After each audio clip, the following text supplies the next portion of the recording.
السلام علیکم ناظرین، میں محمد اسلم حسین سیاست کے اس عالمی خبر نامے میں آپ سب کا استقبال کرتا ہوں۔ پیش ہے آج کی کچھ اہم خبریں۔ امریکہ اور ایران ایک بار پھر کھل کر میدان میں آ گئے ہیں۔ امریکی فوجی ہیلی کاپٹر اپاچی کے گرنے کے بعد خطے میں کشیدگی میں اضافہ ہوا ہے۔ امریکی حملوں کے بعد ایران کے رد عمل نے مشرق و سطح میں ایک بار پھر کشیدگی میں اضافہ کر دیا۔ امریکی فوج کی سینٹرل کمانڈ یعنی سینٹ کام نے دعویٰ کیا ہے کہ اس نے ایران کے خلاف دفاعی میں فوجی کارروائیاں کی ہے۔ ایران کی IRGC نے دعویٰ کیا ہے کہ اس نے خطے میں موجود امریکی اور اتحادی فوجی تنصیبات کو نشانہ بنایا۔ اس نے کویت، بحرین اور اردن میں حملے کیے ہیں۔ ایرانی خبر ایجنسی ایسنا کے مطابق IRGC کا کہنا ہے کہ اس نے F-35 لڑاکا طیاروں کے ہینگرز اور خطے میں موجود تقریباً 21 امریکی فضائی اور بحری اڈوں پر حملے کیے۔ دعویٰ کیا گیا ہے کہ اردن میں واقع امریکی ازرق فوجی اڈا نشانہ بنایا ہے۔ اس کے علاوہ اردن کے موافق السلطی ایئر بیس پر بھی میزائل حملے کا دعویٰ کیا گیا۔ اردن کا ایران کے میزائل تباہ کرنے کا بھی دعویٰ ہے۔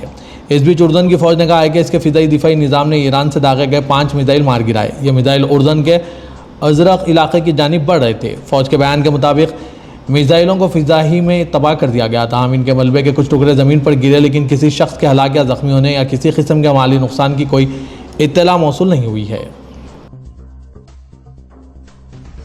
مغربی ایشیا میں بڑھتی ہوئی کشیدگی کے درمیان یمن کے ارد گرد کے سمندر ایک بار پھر توجہ کی روشنی میں آ گئے ہیں۔ آپ نے ہرمز میں ایران اور امریکہ کے درمیان بڑھتے ہوئے فوجی تصادم کے بیچ خلیج عدن میں ایک مال بردار جہاز پر حملہ کرنے کی کوشش کی گئی۔ اس دوران جہاز کی سیکورٹی ٹیم اور مسلح افراد کے درمیان فائرنگ کا تبادلہ ہوا۔ برطانیہ کی میری time security monitoring agency United kingdom میری ٹائم ٹریڈ آپریشنز نے اطلاع دی ہے کہ یہ واقعہ آج چہارشنبے کی صبح یمن کے بالیحاف ساحل سے تقریباً 28 نیٹیکل میل جنوب مغرب میں پیش آیا۔ ایجنسی کے مطابق ایک چھوٹی کشتی میں سوار 6 مسلح افراد ایک مال بردار جہاز کے قریب پہنچے اور مشتبہ سرگرمیوں میں ملوث ہونے لگے۔ ایمنسٹی انٹرنیشنل نے آج چہارشنبے کے روز اسرائیل پر مقبوضہ مغربی کنارے میں بدو اور چرواہا برادریوں کے خلاف نسلی تطہیر کی مہم چلانے کا الزام عائد کیا اور کہا ہے کہ ان اقدامات کا مقصد فلسطینی علاقے کے الحاق کو تیز کرنا ہے۔ حقوق انسانی کی تنظیم کی ایک نئی رپورٹ میں پایا گیا ہے کہ یہ دہی فلسطینی برادریاں اسرائیلی آباد کاروں کے تشدد اور جبری بے دخلی کا سب سے زیادہ شکار ہو رہے ہیں۔ آج چہارشنبے کو جاری رپورٹ میں کہا گیا ہے کہ اسرائیلی حکام مغربی کنارے کے فلسطینی چرواہا برادریوں کو نشانہ بنا کر ریاستی سرپرستی میں نسلی تطہیر کی مہم کے ذریعے الحاق کے عمل کو تیز کر رہے ہیں۔ ایمنسٹی نے کہا ہے کہ اس کی تحقیق سے معلوم ہوا ہے کہ 2023 اور 2025 کے درمیان سینکڑوں فلسطینیوں پر مشتمل 27 بدو اور چرواہا برادریاں جبری طور پر بے گھر کی گئی ہیں یا مغربی کنارے کے ایریے سے اور بے گھری کا خطرہ منڈلا رہا ہے۔ یہ علاقہ مغربی کنارے کے 60% حصے پر محیط ہے۔ ایران کی مہر نیوز ایجنسی کے مطابق جنوبی ایران میں جزیرہ خشم کے قریب میں ایک دھماکے کی اطلاع ملی ہے۔ زمین سے موصول ہوئی ابتدائی رپورٹس کی تفصیلات بتاتے ہوئے نیوز ایجنسی نے واضح کیا کہ ان آوازوں کی اصل نوعیت ابھی تک معلوم نہیں ہو سکی۔ یہ واقعہ خطے میں رات بھر ہوئے شدید فوجی تبادلوں کے بعد آج چہارشنبے کی صبح سامنے آیا۔ ان دھماکوں کو جاری سرحد پار معاندانہ کارروائیوں سے جوڑتے ہوئے مہر نیوز نے رپورٹ کیا صوبے ہرمزگان اور خلیج فارس کی ساحلی پٹی پر آج الگ صبح سے امریکی دشمن کی جانب سے حملے کیے جا رہے ہیں، جن کا ہماری ملکی مسلح افواج کی طرف سے فوری جواب دیا گیا۔ ساحل پر ہوئے یہ دھماکے براہ راست اسلامک ریولوشنری گارڈ کور IRGC کے ان سرکاری انکشافات سے میل کھاتے ہیں جن میں امریکی جارحیت کے دعووں کو ثابت کرنے کے لیے حملوں کے ماضی اثرات کی تفصیلات بتائی گئی تھی۔ وائٹ ہاؤس نے کہا ہے کہ فیفا ورلڈ کپ میں شرکت کے لیے بعض شرکاء پر امریکہ میں داخلے پر پابندی ایک ضروری قدم ہے۔ ایک سینئر وائٹ ہاؤس حکومتی اہلکار نے 2026 فیفا ورلڈ کپ میں شرکت کے لیے کئی بین الاقوامی شرکاء کو امریکہ میں داخلے سے روکنے کے فیصلے کا دفاع کیا اور کہا ہے کہ ایک محفوظ ماحول کی یقین دہانی کے لیے یہ اقدامات ضروری ہے۔ وائٹ ہاؤس ٹاسک فورس برائے فیفا ورلڈ کپ کے منتظم اینڈریو جولیانی نے آج جاری کردہ بیان میں اشارہ دیا ہے کہ صومالی ریفری عمر عبدالقادر ارتان پر پابندی کا فیصلہ بہت اچھی وجہ کی بنیاد پر کیا گیا ہے، تاہم انہوں نے مزید تفصیلات نہیں بتائی۔ ایرانی وفد کے ویزا معاملات پر گفتگو کرتے ہوئے جولیانی نے کہا ہے کہ 31 کھلاڑیوں اور مرکزی کوچنگ عملے کو ویزا منظوری مل گئی اور کئی دیگر عہدیداروں کے ویزا مسترد کر دیے گئے ہیں۔ انہوں نے کہا کہ ممکن ہے کہ کچھ افراد نے ٹیم میں اپنے فرائض کے بارے میں غلط بیانی کی ہو۔ اینڈریو جولانی نے کہا ہے کہ جیسا کہ آپ اندازہ لگا سکتے ہیں کہ بعض افراد خود کو کوچ بتاتے ہیں لیکن شاید کوچ نہیں ہوں گے۔ انہوں نے کہا ہے کہ انتظامیہ اس بات کی پابند ہے کہ ایسے افراد جو براہ راست ایران اسلامی انقلابی گارڈ کے ساتھ کام کر رہے ہیں انہیں امریکہ میں داخلے سے روکا جائے۔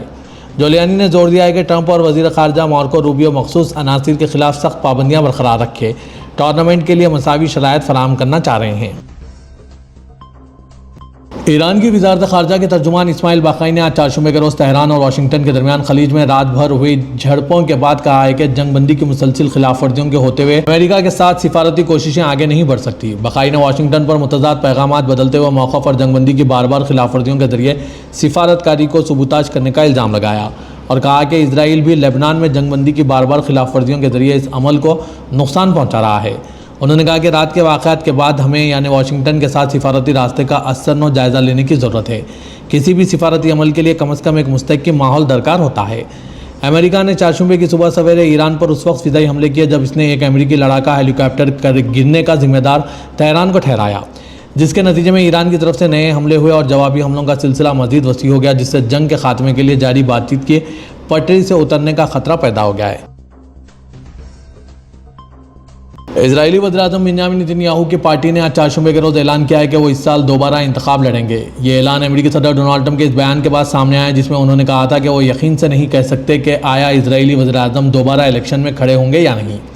ایک مختصر بیان میں نتنیاہو کی لیکوڈ پارٹی نے کہا ہے کہ وہ انتخابات میں حصہ لیں گے اور کامیاب ہوں گے۔ انتخابات کا ابھی تک باضابطہ اعلان نہیں کیا گیا ہے لیکن اکتوبر میں تک ہونا ضروری ہے۔ اس سے قبل ABC نیوز کے chief Washington correspondent Jonathan Karl نے social media platform X پر پوسٹ کیا تھا کہ ٹرمپ نے انہیں بتایا تھا کہ وہ نہیں جانتے کہ نتنیاہو الیکشن لڑیں گے یا نہیں۔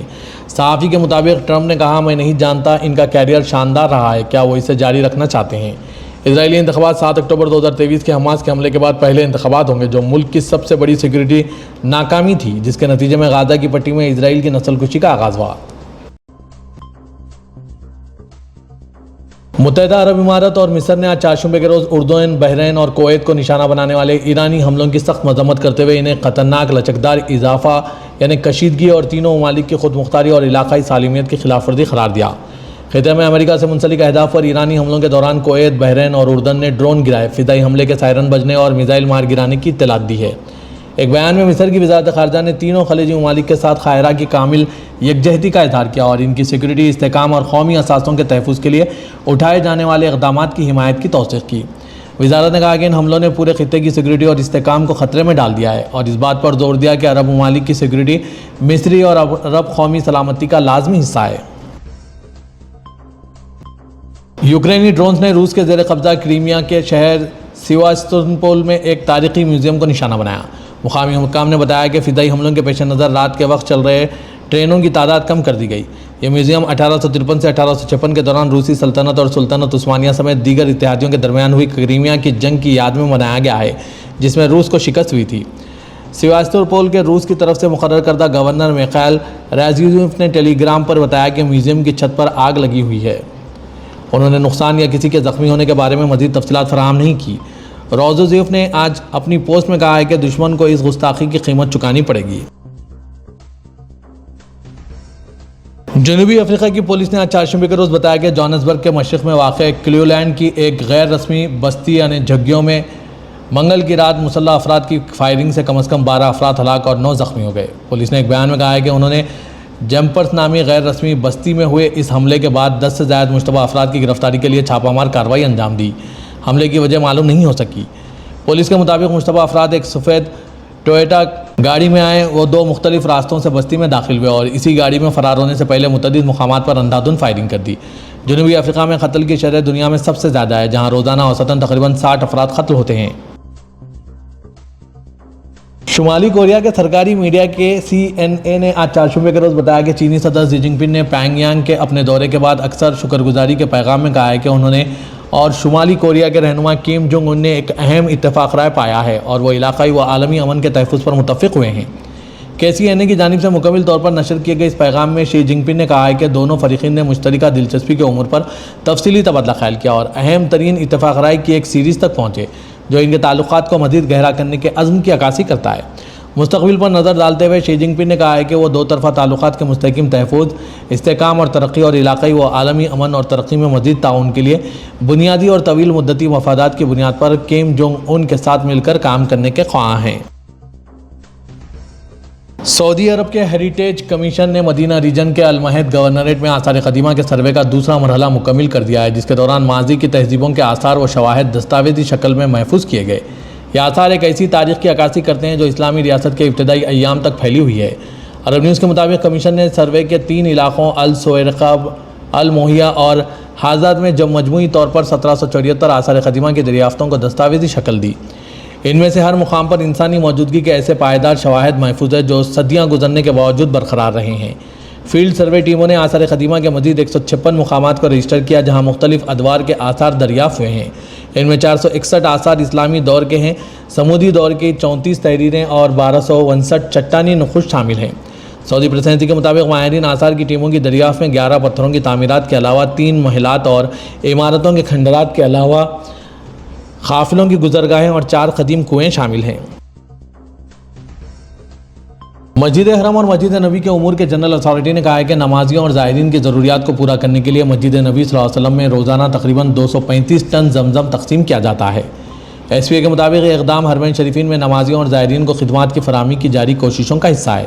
اس نظام میں مسجد نبی اور اس کے صحنوں میں 10,000 سے زائد زمزم واٹر ڈسپنسر موجود ہیں جنہیں مسلسل دوبارہ بھرا جاتا ہے اور ان کی نگرانی کی جاتی ہے۔ جدید واٹر ٹیسٹنگ ٹیکنالوجی کے ذریعے زمزم کے معیار اور سیفٹی کی جانچ کی جاتی ہے تاکہ زمزم تک محفوظ اور آسان رسائی کو یقینی بنایا جا سکے۔ اتھارٹی کی جانب سے آب زمزم کی مستقل بنیادوں پر فراہمی کو یقینی بنانے کے لیے باقاعدہ ادارہ موجود ہے جہاں سینکڑوں کارکنان زمزم کی فراہمی کے لیے مامور ہیں۔ متحدہ عرب امارات کے صدر شیخ محمد بن زاید ال نہیان نے پرتگال کے قومی دن کے موقع پر صدر اینٹونیو جوزے سیگرو کو مبارکباد کا پیغام بھیجا ہے۔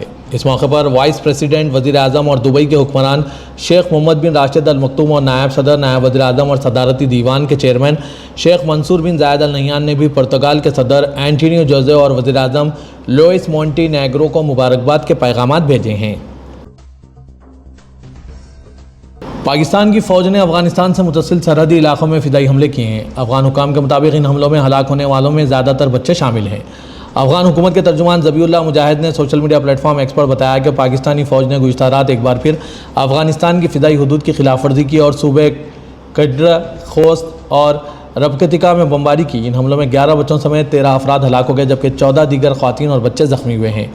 صوبہ خوست کے ایک عہدیدار کے مطابق ضلع سپیرا میں ایک گھر پر ہوئے حملے میں 9 افراد جاں بحق اور 10 دیگر زخمی ہوئے جبکہ صوبہ پکتیکا میں ایک علیحدہ حملے میں 3 افراد ہلاک ہوئے۔ افغانستان کی جانب سے عائد کیے گئے ان الزامات پر پاکستانی فوج نے تاحال کوئی رد عمل جاری نہیں کیا ہے۔